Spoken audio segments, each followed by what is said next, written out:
자, 여러분 안녕하십니까. 세탁의 윤활TV 박기문 인사드리겠습니다. 자, 요즘에는 세탁업이 불경기라고 합니다. 불경기 맞습니다.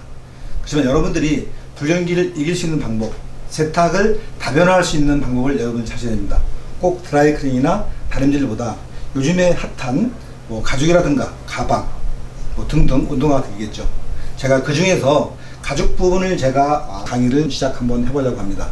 이 가죽 강의는 현재 세탁업을 하시는 분도 보셔도 많이 도움이 되실 것이고, 새로 창업을 하시는 세탁소라든가 가죽점이라든가 운동화점, 모자점 이런 등등을 할 수 있는 분에게 유용한 도움이 될 수 있도록 제가 매주 한 강의나 두 강 정도씩을 해 보겠습니다.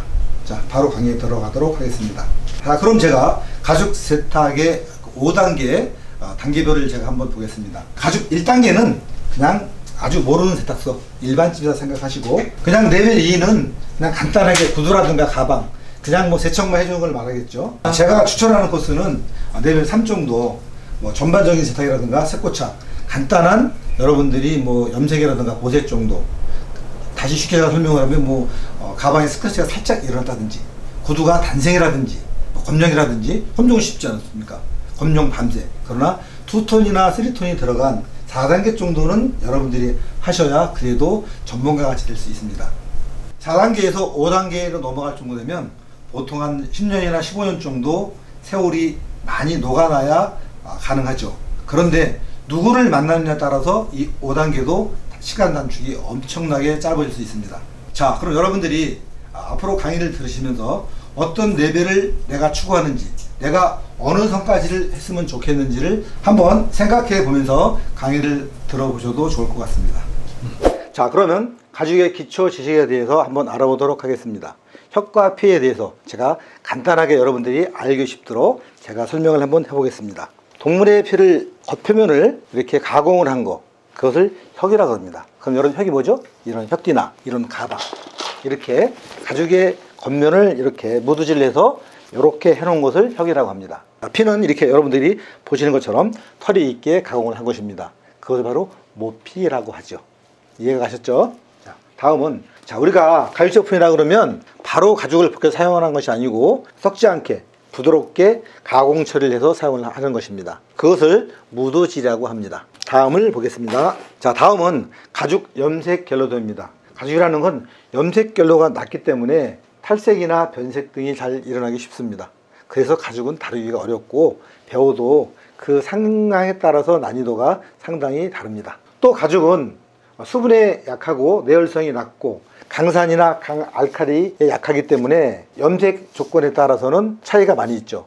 보통 가죽은 그러면 산성 염료로 염색을 하는데 요즘은 그 상황에 따라서 집중 염료나 알칼리성 염료도 사용을 하고 있습니다. 자, 다음은 가죽과 열의 상관관계입니다. 가죽의 주성분은 콜라겐이라고 하는 단백질입니다. 그래서 가열하면 수축하여 젤라틴으로 열 변성됩니다. 따라서 가죽은 수분 상태에 따라서 열에 약하죠.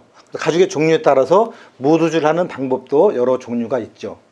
또 이 가죽이 일정 온도 이상의 열이 올라가면 얘가 경화돼서 회복되지를 않습니다.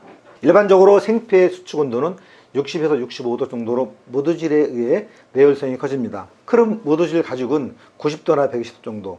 그 다음 식물 탄닌 가죽 같은 경우에는 75에서 90 정도입니다. 따라서 가죽 다림질 경우 보통 120에서 140 정도 다림질을 하고 있습니다. 그런데 크롬 무드질 이외의 가죽은 좀 더 낮게 온도를 했고 덮개 좀 더 덮으셔야 되고, 그 다음에 꾹꾹 밀어내리는 게 아니라 찍어서 다림질도 하셔야 되는 경우도 있습니다. 그래서 젖은 상태로 가죽을 다림질하면 수치가 오기 때문에 주의하셔야 됩니다. 특히 여러분들이 스팀 다리미를 사용할 경우에 그 스팀 다리미를 쿡 잘못 누를 경우에 그 스팀 자국이 그대로 익어서 나오는 거예요. 다시 말하면 우리가 이 피부가 다리미에 닿으면 익어서 나오죠. 아, 뜨거! 이게 자국이 표시가 나는 경우입니다.